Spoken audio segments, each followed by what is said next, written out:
Well, I mean, the first thing you have to realize is that we are not in government. So you have to keep that in mind. Yes, that's Right, why the I BJP is asked, in what government. would you be doing when you come to power? So I want to point out three things to you. First of all, the idea, you can sit. The idea of the Bharat Jodo Yatra was precisely to address what you are saying. I believe that regardless of which religion you're from, which community you're from, where you come from, you must feel comfortable in this country. And you should feel comfortable in every corner of this country. That is the constitutional foundation of India. Okay? Second, you are right that Muslims are under attack in India. This is not wrong. But you must also realize that there are many other people also under attack in India. Okay? Please look at what is going on in Manipur today. For 4 months, Manipur has been burning.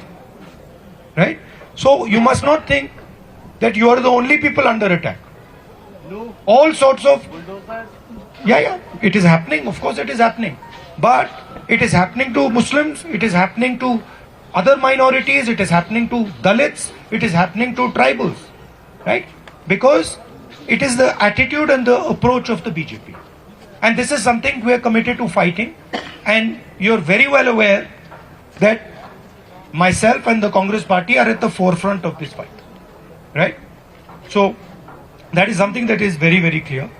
As far as your representation is concerned, and the representation of Ladakh and specifically of Kargil, I am of the opinion that democratic rights, rights of all individuals, rights to elect your own leader, rights to spend the money that is yours are sacrosanct and they should not be attacked and challenged.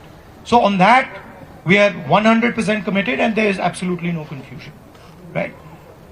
What is going on in India, the purpose of what is going on in India is to basically take away the wealth of the Indian people. Okay, if you see, you're saying to me that there are no jobs in Kargil. Correct. I 100% agree with you. But I walked from Tamil Nadu to Srinagar. Every single youngster in every single state is saying the same thing. They are saying there are no jobs. The single biggest issue in India today is unemployment. Do you read in the newspapers that unemployment is an issue? Maybe in Ladakh newspapers. But in Indian newspapers, the Delhi newspapers, national newspapers, nothing. Right? So these issues, of course they're specific to Ladakh and of course they're important for you. But you must realize that these are issues that are being faced at the national level, at the state level, everywhere. Right? And it is because the government of Mr. Narendra Modi favors one or two people and basically is aimed at giving the wealth of this country to those 2 or 3 people. The reason you are not being given your rights, right, is because the BJP government wants to take away what is yours. There is huge solar energy potential in Ladakh, correct? Right? They want to hand that to Mr. Adani, if you want to hear it very simply. And that is why they don't want to give you the rights. They don't want to give you the ability to decide your own government. They don't want you to elect your own local representatives. And this is a national fight we're fighting. So you must have no confusion about that. So what will Congress be doing when you come to power? Would you release those guys who are incarcerated in jail? No. Muslim youth? Listen, we have to function according to courts, my friend. We cannot function outside the legal system of this country, right? You have seen the bond of legal system. Please, you have to realize. You got disqualified because of the legal system. You Well, know how I have to operate in the Constitution. I have no choice. If the Supreme Court has reinstated me, if the Supreme Court had not reinstated me, I would have to abide by that decision. I mean, as a politician, Those are the instruments that I have. But what you're saying, absolutely, we are very sensitive to unfairness towards any community, any group, any religion, any caste, any language. That is for sure.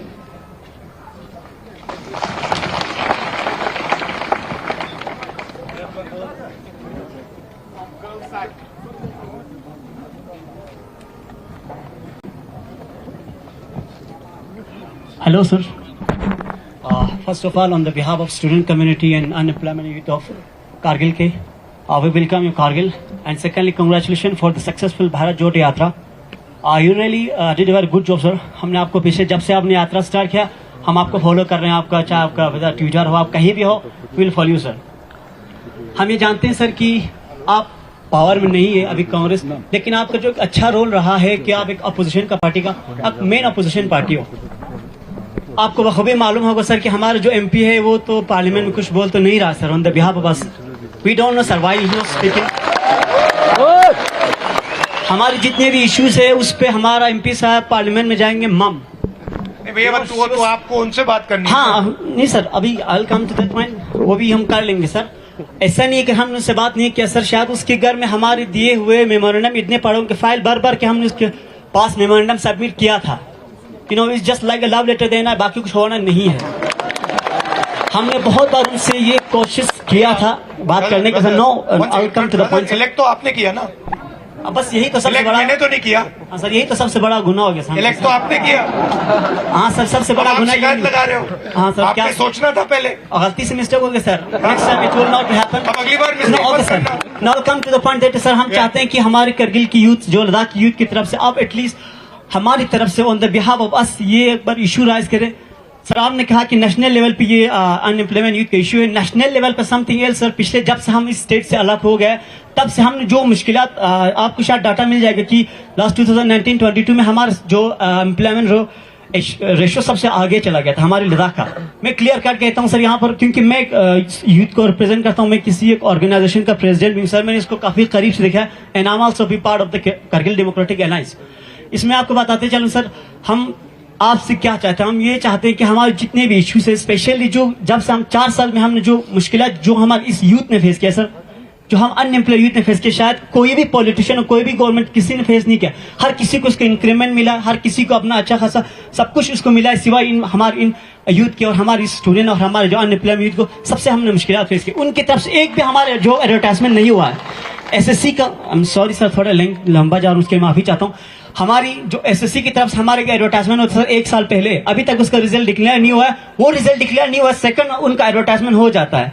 और यहाँ पर लद्दाख में भी DSSRB जो LSRB उनका advertise post करते हैं, लेकिन अभी तक कोई भी इन पे फिलअप नहीं हुआ है. अब मैं आपको ये फरियाद क्यों कर रहा हूँ, आप मेरी ये लास्ट में वर्ड कह रहा हूँ. हम चाहते हैं कि आप हमारी तरफ से एटलीस्ट जब आप पार्लियामेंट में कुछ बोलने जाओ, हमारे तरफ इतना कह देना कि देयर इज अ प्लेस जिसको हम लद्दाख कहते हैं, वहां पे जो यूथ है इस तरह की मुश्किलात फेस कर रहे हैं. और लास्ट पॉइंट और एक चीज सर, आप लेह में बैठे पेंगोंग लगे, हमने आपका सारा फोटोज देखा, हर जगह देखा सर. अब एक चीज लास्ट वाला मेरे बात, आप देखना किस तरह से हमें डिस्क्रिमिनेट किया गया है लेह और कारगिल को. आप देखो लेह में, आप इंफ्रास्ट्रक्चर देखो, रोड देखो, फैसिलिटीज की सब कुछ वहां पर है. आपने वो सब की यहाँ देखा सर? आई डोंट थिंक का आपने ये देखा होगा. कहीं ना कहीं हमें जब से ये हमें हमेशा हमारे साथ डिस्क्रिमिनेट होता गया. जितने भी सेक्रेटरीट के जितने सेक्टर, जितने ऑफिस, बड़े ऑफिस, वो सर वहां बने. यहाँ इनका कुछ भी नहीं है. हम लास्ट है, हम चाहते हैं कि सर हमारे तरफ से जो पार्लियामेंट में आप भी जब भी बैठोगे तो इतना कह देना कि एक जगह. देखिए, थैंक यू सो मच. मैंने ये सबसे पहले आपको एक चीज तो समझनी है, दिल्ली में हमारी सरकार नहीं है और लद्दाख में भी हम एडमिनिस्ट्रेशन को नहीं चलाते हैं. तो ये तो आपको एक्सेप्ट करना पड़ेगा. तो हम आपके लिए आज क्या कर सकते हैं? जो आपने बोला, पार्लियामेंट में आपका जो अनएम्प्लॉयमेंट का मुद्दा है उसको हम पार्लियामेंट में आपके लिए उठा सकते हैं, कोई प्रॉब्लम नहीं. ठीक है. और ये मैंने लद्दाख में हर रीजन में सवाल पूछा कि हम आपके लिए आपकी मुश्किल क्या है और हम आपकी मुश्किल को पार्लियामेंट में कैसे उठाएं. तो खुशी से मैं जो आपकी यहाँ की लोकल इश्यूज हैं, अनएम्प्लॉयमेंट की इशू है, खुशी से मैं पार्लियामेंट में उसको रेज कर सकता हूँ. मैं रेज कर सकता हूँ, हमारे दूसरे एमपीज भी रेज कर सकते हैं.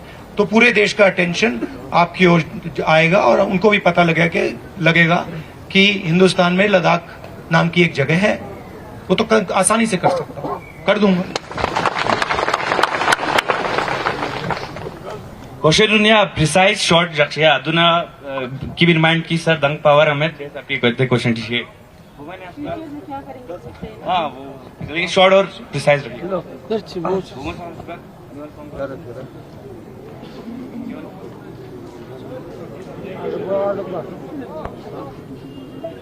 क्वेश्चन शॉर्ट गर्ल्स से भी पूछवाओ ना एक। गर्ल्स कोई आ जाओ, चलो गर्ल्स से पूछेंगे, आपको पीछे नहीं छोड़ सकते। अच्छा, अगर पूछना नहीं चाहती हैं, जो कुछ बोलना चाहती हैं बोल दीजिए। Hello, Rahul sir. नमस्कार। नमस्कार. I'm here just to have a glimpse of you.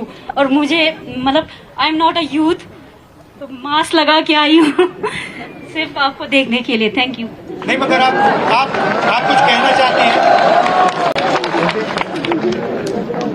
Question बना देना sir they don't want to ask they don't mask नहीं होता।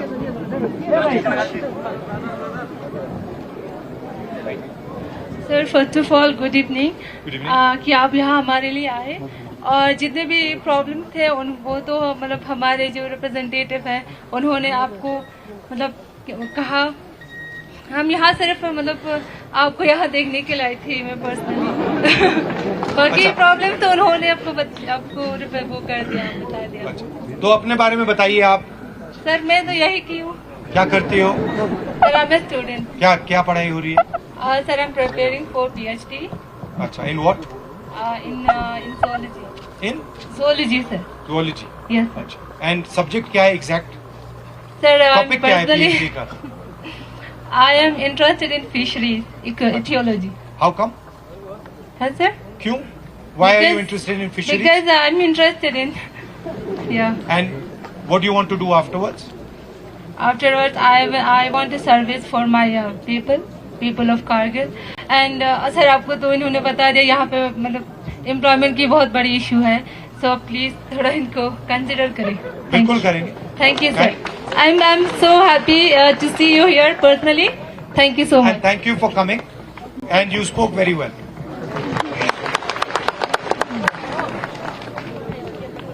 Short one line question welcome sir. Sir आप एक इम्पोर्टेंट फिगर हैं अभी नेशनल लेवल पे, क्योंकि आप जब भी कोई बात करते हैं तो आपको नलिफाई करने की बहुत कोशिश की जाती है सारे एंगल से, इसलिए आप एक बहुत इम्पोर्टेंट फिगर हैं। भले ही आप अभी गवर्नमेंट में ना हो तो हम आपसे यही चाहते हैं कि आप जब भी वहाँ वापस जाएं दिल्ली और जब भी आप पार्लियामेंट में पहुंचें तो आप हमारे तरफ से, हमारे यूथ की तरफ से जो हमारे रिप्रेजेंटेटिव्स ने अभी चीज़ें जो एड्रेस की उसको एक बार वहाँ पे भी एड्रेस करें ताकि उनकी आंखें खुलें कि इनको यहाँ पे होते हुए भी इनको ये चीज़ें नहीं दिखी। आप वहाँ से आए और आपने ये चीज़ें देख ली। अगले सेशन में आप टीवी पे नहीं देख पाओगे क्योंकि वो जब मैं बोलता हूँ वो टीवी बंद कर देते हैं। मगर अखबार में आप पढ़ लेना कि नेक्स्ट सेशन में जो आपने यहाँ मुझे कहा है वो मैं पार्लियामेंट में जरूर उठाऊंगा। Good afternoon sir, Rahul sir.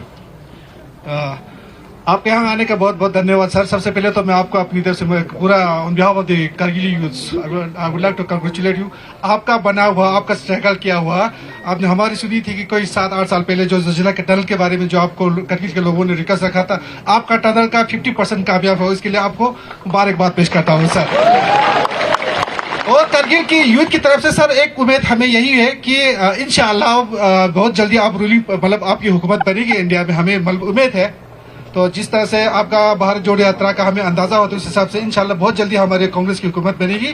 तो हमारे कल की तरफ से दूसरी हमारे आपको रिक्वेस्ट है कि हमारे जो एयरपोर्ट का मसला है, जो सदियों 200-300 साल से यही शिकायत लेके आपको हमेशा दिमाग खराब करते रहे, तो कुछ तो गुजर गए, तो हम लोग भी तक शायद कुछ 50 हमारे उम्र जो है ना तकरीबन 50% चले गए सर। उम्मीद है कि आपकी हुकूमत जब आएगी तो हमें उम्मीद है कि हमारे एयरपोर्ट का मसला आप हल करेंगे। क्या मतलब स्टेटस क्या है एयरपोर्ट का? यहाँ एयरपोर्ट का कुछ भी नहीं हुआ सर, जैसे थे वैसे ही है। और दूसरी बात अच्छा, क्यों सर्विस क्यों नहीं है? क्या है प्रॉब्लम, क्या है? ATR। अच्छा सर, प्रोपेलर प्लेन का है? जी सर, जी सर। आप लोग आए भी थे एक बार, थोड़ा सा कुछ छोटा सा जहाज लेके आए भी थे, इसके सुबह आए थे, फिर शाम को चले, इसके बाद दोबारा कोई कुछ आया भी ना, आप आए ना जहाज आए सर, हम तो वहीं से सर। दूसरी बात ये सर, थोड़ा सा टाइम ले लूंगा sir, sorry for that sir. यहाँ पे देखो, Ladakh just like a bonded name, one is Kargil and one is Leh, ठीक ना सर। इसके बाद क्या हुआ, यहाँ जैसे हिल कौंसल बनी, नहीं क्या बोलते हैं, यूटी जब बनी, तो हेड ऑफ द डिपार्टमेंट जितनी भी है सारा लेह में है सर। यहाँ पे कुछ भी नहीं, ना कोई रिसर्च इंस्टीट्यूट, ना कोई एजुकेशन बेस पर कुछ भी, नथिंग इज हियर सर। जब आप गवर्नमेंट में आएगा तो हमारे लिए आप क्या करोगे सर, प्लीज? कहने को लोग बहुत खुश है लेकिन मान नहीं रही।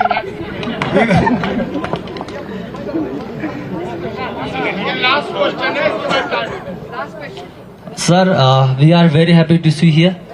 एक क्वेश्चन है सर, जैसे कि हमारे ब्रदर्स ने कहा कि एम्प्लॉयमेंट का इश्यू है, डेवलपमेंटल का इश्यू है, ये सारे चीजें तो है सर, लेकिन मेरा एक क्वेश्चन है कि हमारे जो कांग्रेस पार्टी की जो डाउनफॉल आ रहे हैं सर, वो किस रीजन से आ रहे हैं? जैसे कि 2014 इलेक्शन के बाद हमारा डाउनफॉल कुछ ज्यादा हो रहा है, तो हमारे पॉलिटिशियंस अब आने वाले जो 2024 इलेक्शन है उसके लिए क्या कर रहे हैं सर? एक और चीज सर, जैसे कि पहले सर, सॉरी सर, इससे पहले जो एक क्वेश्चन में आपने कहा कि जाइटेन को, जैसे कि बीजेपी का जो MP है वो आप लोगों ने जिताया सर। आप लोगों ने नहीं, लद्दाख के लोग? हाँ, लद्दाख के, पूरे लद्दाख के लोगों ने सर। आपने तो नहीं जिता? जी सर, जी। इसमें सर एक चीज मैं जरूर कहूंगा कि हमारा हाजी असगर अली करबलाई जो है वो कांग्रेस का चेहरा है सर, हमारे लिए एक बहुत ही जबरदस्त पॉलिटिशियन है, बड़ा पॉलिटिशियन है।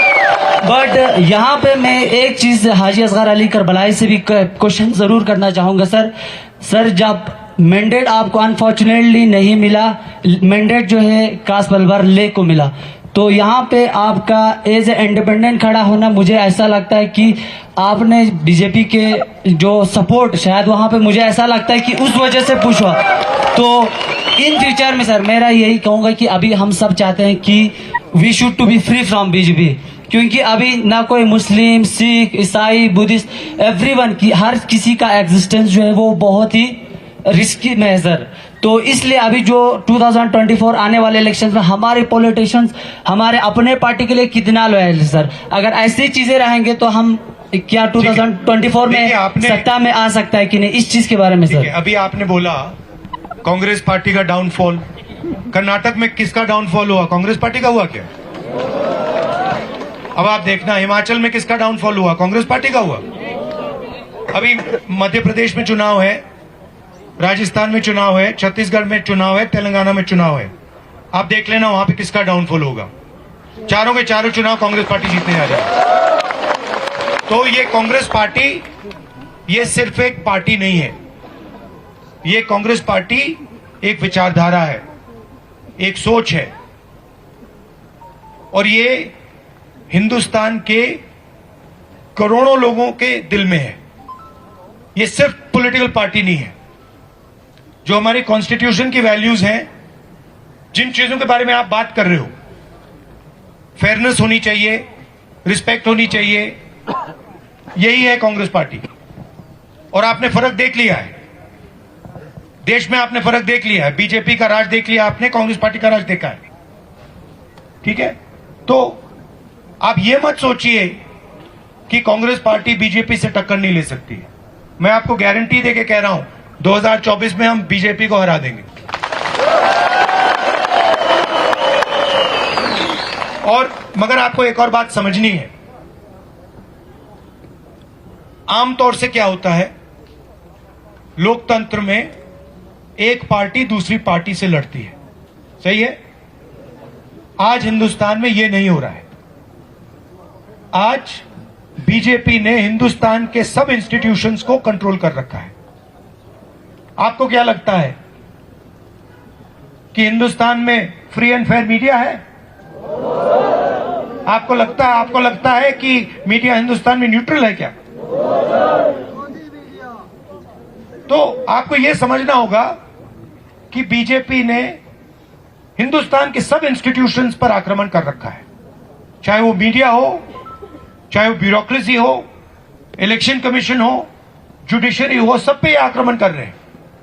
अगर लेवल प्लेइंग फील्ड होती, अगर मीडिया फेयर होता, अगर बीजेपी इंस्टीट्यूशंस का कब्जा नहीं करती तो पिछला चुनाव भी नहीं जीतते। मैं आपको गारंटी के कह रहा हूं। तो आप ये मत सोचिए कि एक पॉलिटिकल पार्टी दूसरी पॉलिटिकल पार्टी से लड़ रही है। ये जो हो रहा है, बीजेपी ने पूरे सिस्टम को कैप्चर कर रखा है, लोगों को डरा रखा है, इंस्टीट्यूशंस को दबा रखा है। तो ये दूसरी तरीके की लड़ाई है। और तभी मैं आपसे बोल रहा हूं कि 2024 में कांग्रेस पार्टी और जो हमारा इंडिया अलायंस है वो बीजेपी को हरा देगा। आप सब यहां आए, आप सबका दिल से धन्यवाद। जो आपने बात कही है आप अगले सेशन में देख लेना, मैं आपकी ही आवाज पार्लियामेंट में उठाऊंगा।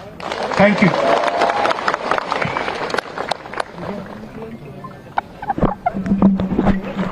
बहुत हो गया, बहुत बहुत शुक्रिया आप सबों का।